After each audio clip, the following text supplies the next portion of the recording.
Iran के उर्दन में अमरीकी अदाफत मिसाइल हमले अमरीकी सेंटकॉम के मुताबिक पास तरह इनकलाब ने ईरान तो मिसाइल लॉन्च किए सारे ईरानी मिसाइल कामयाबी नाल तबाह कर दिए गए। दूजे पासे अमरीका के सऊदिया के इराक में ईरान नवाज ग्रुपा के ठिकाने उत्ते हमले सऊदी फोर्सिस के तर्जुमान के मुताबिक सऊदी रॉयल फिजाइया ने बसरा वासत करबला से नैनवी उत्ते हमले किए। सऊदी वजारत दिफा का आखना है कार्रवाई हालिया ड्रोन हमलों के जवाब में की गई।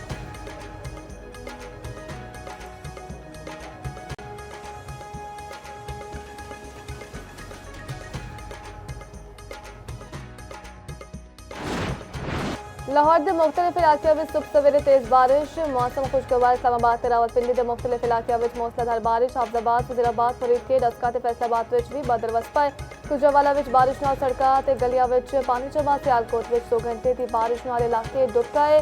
फिरोजवाड़ा की पठान कलोनी में एक नौजवान सैलाबी पानी में डुब के जाम भाग।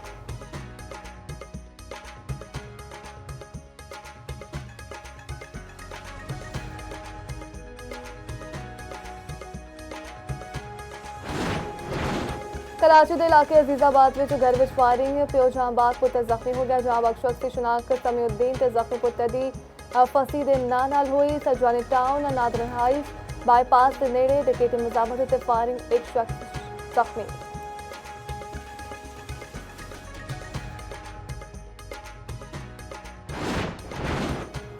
वेस्ट इंडीज़ के पहले टेस्ट में पाकिस्तान को 90 रन तो हरा दिता। 211 रन से हदफ दे ताकुब कौमी टीम 130 रन उत्ते थे। पाकिस्तान के खिडारी डबल फिगर्स में दाखिल न हो सके। वेस्ट इंडीज़ को सीरीज़ में 1-0 की बढ़तरी हासिल। 2000 टेस्ट मैच 2 अगस्त तो शुरू होगा।